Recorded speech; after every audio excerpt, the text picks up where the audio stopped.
Simpulkan sebentar dengan cepat bahwa setelah selesai sholat yang ditutup dengan salam itu, Assalamualaikum warahmatullahi, Assalamualaikum warahmatullahi. Kata Al-Quran, jangan terburu-buru untuk beraktivitas yang lain sebelum Anda menyempurnakan satu amalan, yang amalan ini begitu dahsyat dalam pandangan Allah Subhanahu wa Ta'ala. Amalannya disebut dengan zikir. Di tulisan kami sudah disebutkan rincian amalan plus dengan dalil-dalilnya. Ya, saya persingkat. Tema kita adalah tentang amalan pasca salat. Di bagian kedua ini. Baik, ini tema kita. Kemudian amalan besarnya adalah zikir.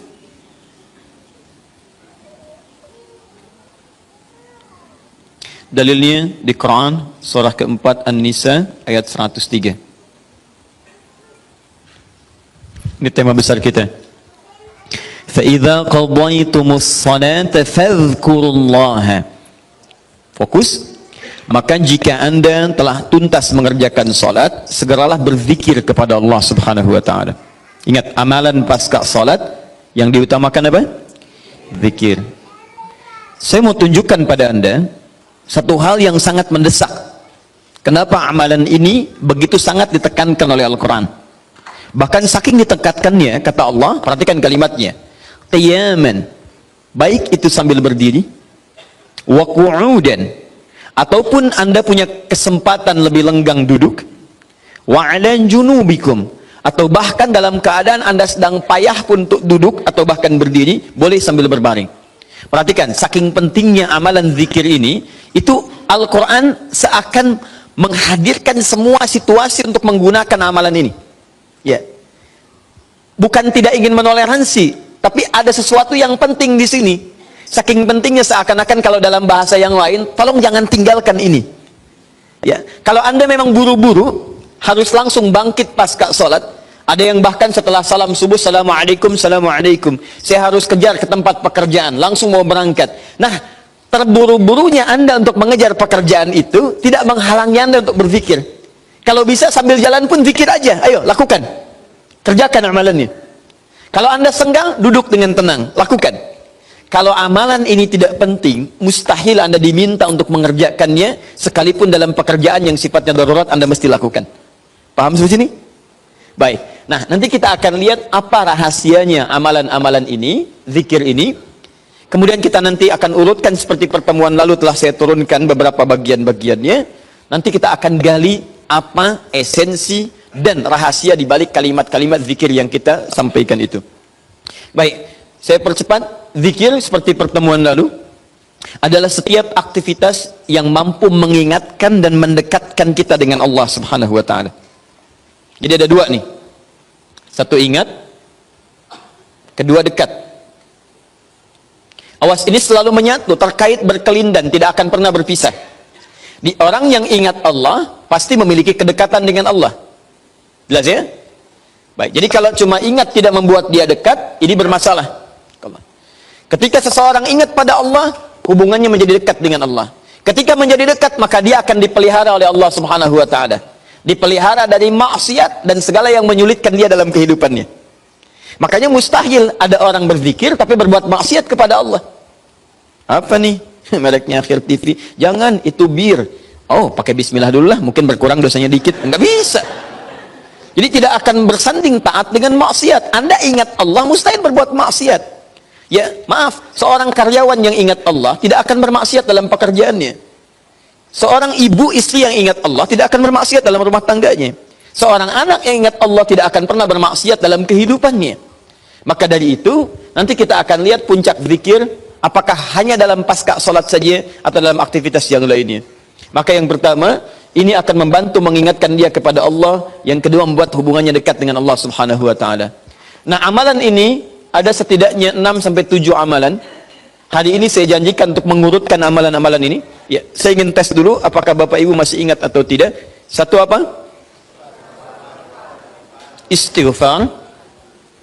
Istighfar. Saya tuliskan satu, istighfar. Apa dalilnya? Cepat saja, kalau tidak tahu katakan apa? Allahu a'lam. Baik, masih ingat? Saya sebutkan kemarin hadis Nabi di riwayat Muslim, hadis 591. Masih ingat?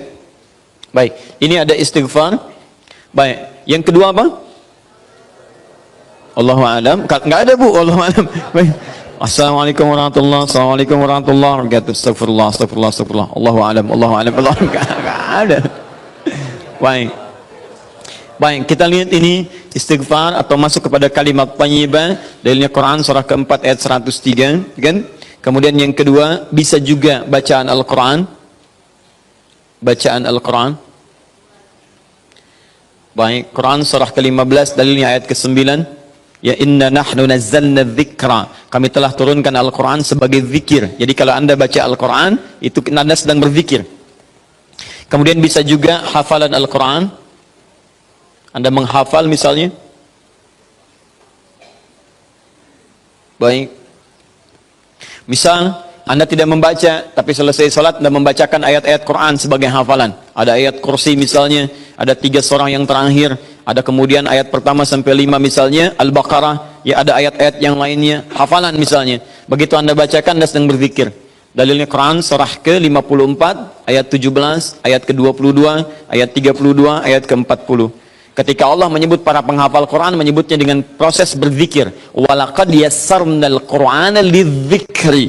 Kami telah mudahkan Al-Quran sebagai zikir. Ya, hafalan di sini zikir. Untuk dihafal, untuk berzikir.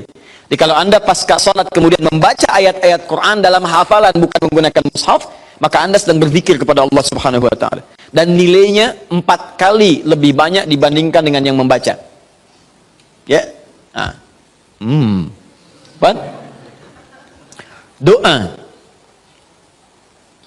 Doa itu juga sebagai zikir. Ya, Quran surah ke-7 misal dalilnya ayat 205. Wadhkur rabbaka fi nafsika tadarruan wa khifatan wa dunal jahri minal qaul. Ketika Allah meminta kita berdoa, kalimat doanya dalam bahasa perintah menggunakan kata zikir. Wadhkur rabbaka. Ayo minta, berdoa, sebut zikir kepada Rabbmu dalam dirimu. Dengan perasaan penuh harap, penuh ketawaduan, minta kepada Allah. Di ketika Anda diminta untuk memohon berdoa kepada Allah, kalimat doa itu menggunakan zikir. Jadi ketika Anda sedang berdoa, Anda sedang berzikir. Bukankah saat berdoa Anda ingat kepada Allah? Bukankah saat berdoa keadaan Anda menjadi lebih dekat dengan Allah? Nanti kita akan lihat doa apa yang biasa dibaca Nabi pasca salat dan seperti apa cara memohonnya. Ada rahasianya. Anda tidak menggunakan ini, sangat disayangkan. Anda kehilangan momentum, dipercepat untuk memudahkan seluruh proses kehidupan Anda. 5, masih ingat? Salat. Nanti ada lagi amalan. Pasca salat, ada salat. Di begitu selesai, Assalamualaikum, Assalamualaikum. Kapan kemudian ini kita mesti tunaikan salat yang ini? Dan ada rahasianya juga. Bahkan salat yang ini boleh jadi akan memberikan syafaat dengan izin Allah kepada hamba-hamba yang dirasakan kurang amalnya. Karena ketika amalan-amalan fardu tidak bisa menolong Anda dari proyek akhirat yang telah Anda cita-citakan untuk masuk surga itu, maka yang akan dicari pertama kali diantaranya adalah amalan yang ini. Maka Anda ketinggalan dari itu yang bisa membuat situasi tegang saat di akhirat. Hati-hati, Anda ketinggalan handphone, perasaan luar biasa sedihnya. Balik lagi ke An-Nur, dicari-cari lewat CCTV. Tapi Anda ketinggalan yang sunnah, kenapa tidak Anda buru kemudian? Tadi nggak sholat sunnah, besok lagi, Masya Allah. Belum tentu besok dia hidup.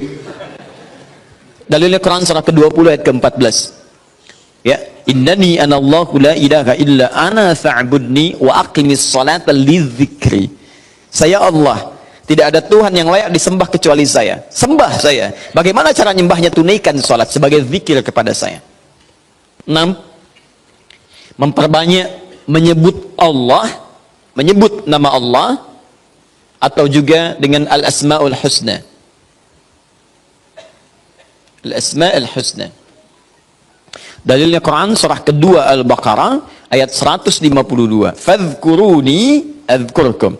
Ayo cepat sebut nama saya, maka aku pun akan mengingatmu. Aku menyebutmu. Di orang yang selalu ingat Allah, nanti Allah akan ingat pada dia. Nanti saya kasih tahu rahasia yang paling besar.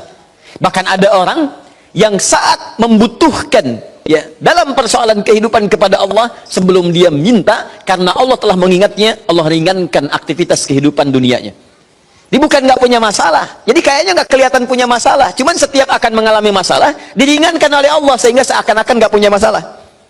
Nanti ini yang akan sangat menentukan bagian yang keenam ini, apakah hidup kita akan semakin mudah atau mendapati kesulitan yang berliku. Sebut nama Allah. Ya, bagaimana cara menyebutnya? Bisa disebut nama Allah langsung, bisa disebut dengan Asmaul Husna. Di mana dalilnya? Quran surah ke-17 nanti dari ayat 110 sampai 111-nya. Di ayat 111 tegas dikatakan, "Qulidullaha." Ayo sebut Allah, panggil, katakan Allah. Awidur Rahman atau Ar-Rahman, ayyamma tad'u falahul asmaul husna. Maka kapanpun Anda bisa memanggilnya, memintanya, Anda boleh memanggil dengan nama yang terbaik sesuai dengan kebutuhan Anda. Nanti saya kisahkan, ada orang baru selesai sholat, kemudian menyebut nama ini, dan satu di antara nama yang paling luar biasa, ketika dia selesai kata Nabi, dari mana kamu tahu menyebut dengan nama itu? Tahukah engkau, jika engkau melakukannya, maka engkau telah memanggil Allah, yang dengan panggilan itu, jika meminta akan segera diberikan, jika berdoa akan segera dikabulkan. Rahasianya luar biasa. Nanti kalau sudah tiba waktunya. Hadisnya sahih. Ya. Saking sahihnya, ini ditempatkan oleh Sayyid Qutb di dalam satu kitabnya Al-Aqaid Al-Islamiyah, padahal kitabnya tentang akidah. Ketika membahas tentang asma wa sifat, nama-nama Allah Subhanahu wa taala. Hadis ini dimasukkan, padahal hadis ini amalan tentang amalan pasca salat. Ketujuh, bagian terakhir. Ini adalah indikator yang paling penting, yang terakhir ini, sampai saya pisahkan tersendiri dalam aktivitas harian. Zikir paripurna. Ini yang zikir paripurna. Makanya saya kasih garis. Ini amalan pasca salat. Disebut dengan zikir. Bukan amalan biasa, tapi semua amalan ini akan dibawa kepada seluruh aktivitas hariannya. Bukankah pasca sholat ada yang jalan, pasca sholat ada yang kerja, pasca sholat ada yang makan, pasca sholat bahkan ada yang masak, pasca sholat ada yang bicara? Maka orang yang pasca sholat zikirnya itu benar latihan zikirnya, maka makannya adalah makan dengan berzikir kepada Allah, bicaranya zikir kepada Allah, jalannya zikir kepada Allah Subhanahu wa ta'ala. Nanti saya turunkan ayat-ayatnya, bagaimana orang berjalan sambil zikir, bagaimana orang kemudian makan zikir, bagaimana orang bicara zikir. Jangan-jangan selama ini kita hidup 24 jam, tapi aktivitas kita tidak dalam rangka zikir kepada Allah Subhanahu wa ta'ala. Nah, dalilnya Quran, surah ketiga Ali Imran, ayat 190 sampai 191. Inna fi khalqis samawati wal ardi wa ikhtilafil laili wan nahari la ayatin liulil. Siapa ulul albab itu? Ayat selanjutnya, alladzina yadhkurunallaha. Mereka itu orang-orang yang senantiasa zikir pada Allah Subhanahu wa taala. Qiyaman, dalam keadaan dia berdiri, wa qu'udan, ataupun dia duduk, wa 'ala junubihim, atau bahkan sedang tidurnya. Tidurnya disebut sebagai zikir, berdirinya disebut sebagai zikir, duduknya disebut sebagai zikir. Dan ahli zikir ini adalah orang-orang yang akan dimuliakan bahkan oleh Allah ketika kembali ke akhirat nanti, dan dipuji-puji oleh Allah Subhanahu